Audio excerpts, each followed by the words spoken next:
Hello बच्चे, पिछली video में हमने 2D और 3D के डिफरेंस पढ़े थे ना। तो आई होप कि वो सारे कंसेप्ट तुम्हें क्लियर हो गए होंगे। 2D में हमने क्या क्या पढ़ा था, 2D के सारे शेप्स के बारे में पढ़ा था, उसका एरिया और पेरीमीटर के बारे में पढ़ा था। तो वो सारे इसके सारे कंसेप्ट क्लियर हो गए होंगे। अब पढ़ेंगे हम 3D के बारे में कि ये 3D होता क्या है, 3D के अंदर कौन से शेप्स आते हैं, वो शेप आखिर बने कैसे और उनके फार्मूले आए कहाँ से। तो चलो फिर हम 3D शेप के बारे में पढ़ते हैं। कंफ्यूज नहीं होना है, एकदम कंसेप्ट क्लियर करते हुए चलेंगे। आते हैं हमारे 3D शेप के पहले शेप में। पहला शेप क्या है? क्यूब। तो इसकी डेफिनेशन भी पढ़ लेते हैं, समझ लेते हैं कि आखिर है क्या ये। A cube is 3-dimensional solid shape that has। Cube एक 3D डायमेंशनल शेप है। क्या है वो? 3D dimensional shape. अब ये 3D क्या होता है? 3D जिसमें लेंथ भी आएगी, विड्थ भी आएगी और साथ में क्या ऐड हो जाएगा? हाइट। जब तुम्हारा किसी शेप में, किसी सॉलिड शेप में हाइट ऐड हो जाता है तो वो तुम्हारा क्या हो जाता है? 3D shape. अब ये क्यूब पहचानेंगे कैसे हम कि ये क्यूब है? तो आओ पहचानते हैं कि क्यूब क्या है। इसमें क्या होगा? 6 इक्वल फेसेस होंगे, 12 एजेस होंगे और 8 वर्टिसेस होंगे। अब ये फेसेस, एजेस, वर्टिसेस क्या होते हैं? तो चलो फिर इसको भी जानते हैं। देखो तुम्हारे सामने ये क्यूब का डायग्राम है।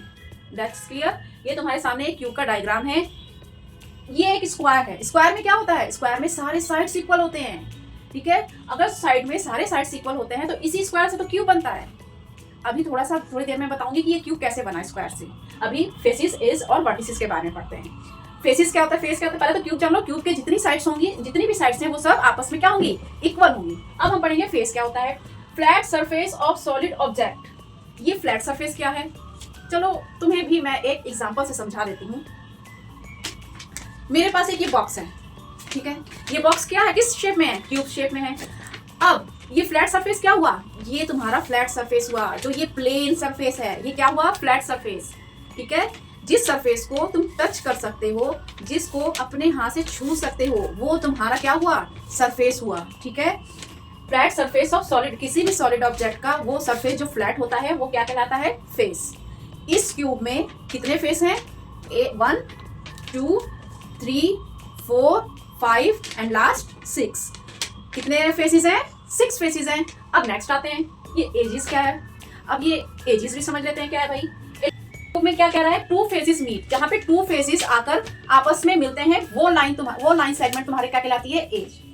राइट, 2 फेसेस आकर जिस लाइन पे आके मिलेगी वो तुम्हारा एज कहलाएगा। जैसे ये फेस आके किस लाइन पे मिल रही है? इस वाली लाइन पे मिल रही है, तो ये तुम्हारा क्या हुआ? एज। और एजेस कितने होते हैं? 12 एजेस होते हैं। कैसे होते हैं? देखो 1 2 3 4 5 6 7 8 9 10 11 12।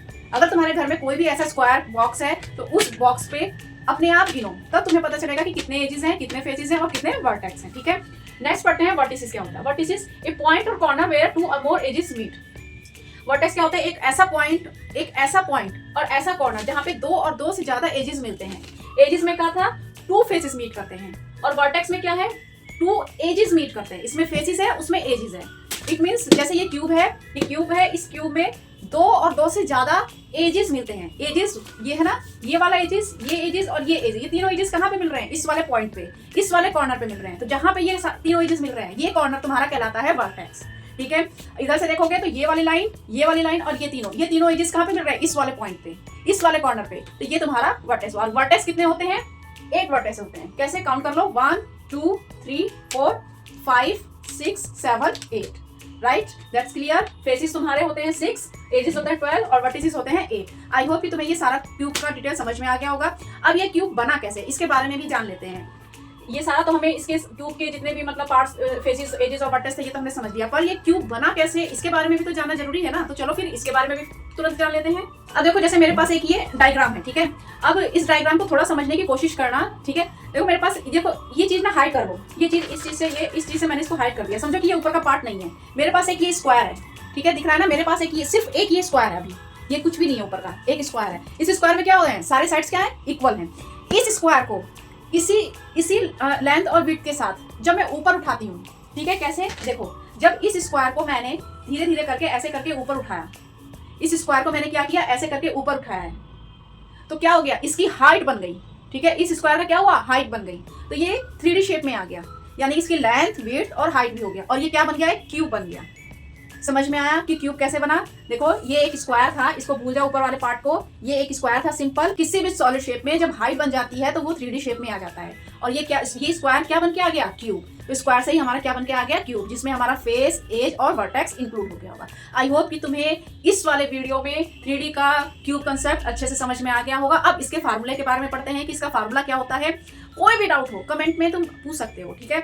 और रटना नहीं है, सारे कंसेप्ट क्लियर करते हुए जाना है कि तुम्हारे सामने जब भी कभी कोई क्यूब शेप आए तो तुम तुरंत उसके सारे स्ट्रक्चर समझ जाओ कि ये कैसे बना है, इसके एजेस क्या है, वर्टेक्स क्या है, फेसेस क्या है, ठीक है? अब इसके फार्मूले के बारे में पढ़ते हैं।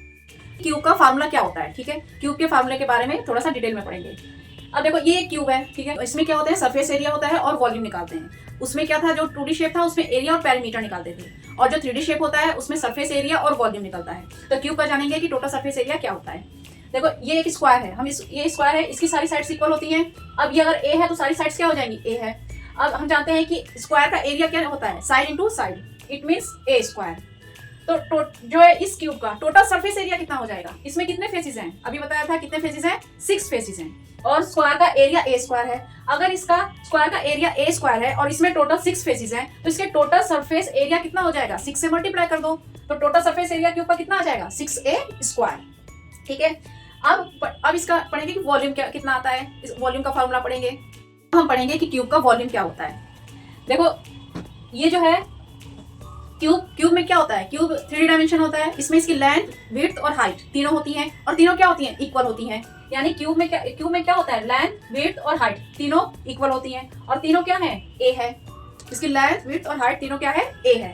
तो वॉल्यूम ऑफ क्यूब क्या आ जाएगा? A into a, it means a cube. यानी length into width into height. Volume क्या आएगा? L into B into H. तीनों को जब मल्टीप्लाई करोगे तो तुम्हारा क्या आ जाएगा? क्यूब का वॉल्यूम। तो इट मीन्स क्यूब का वॉल्यूम क्या आ गया? ए क्यूब। आई होप कि तुम्हें क्यूब के बारे में सारा कुछ पता चल गया होगा। क्यूब की डेफिनेशंस, उसके वर्टेक्स, उसके फेसेस, एजेस, उसके सरफेस एरिया, वॉल्यूम, सारी डिटेल में तुम्हें सारे कंसेप्ट क्लियर हो गए होंगे। अगर अभी भी कुछ बचता है तो तुम मुझे कमेंट कर सकते हो, ठीक है? और बिल्कुल अच्छे से पढ़ के चलो, सारे कंसेप्ट क्लियर करते हुए चलो। इससे क्या होगा? क्वेश्चन सॉल्व करने में तुम्हें बिल्कुल आसानी होगी। जो डेली लाइफ है उस डेली लाइफ में कई सारे मैथ हमारे यूज होते हैं। तुम जो है लूडो का डाइस उठा के देख लो, बर्फ की आइस क्यूब उठा के देख लो, वो सारा क्या है? वो तुम्हारा क्यूब ही तो है, ठीक है? इसी तरह आगे की वीडियो में कंसेप्ट क्लियर करते चलेंगे। आगे की वीडियो में हम क्यूबॉइड, सिलेंडर, कोन, इन सब के बारे में, उनके फार्मूले कैसे बने, ये इन सब की डिटेल पढ़ेंगे। तो अगर तुम्हें वीडियो पसंद आ रही है तो लाइक और सब्सक्राइब जरूर करें, और आगे के कंसेप्ट क्लियर करने के लिए आगे की वीडियो जरूर देखें। Thank you.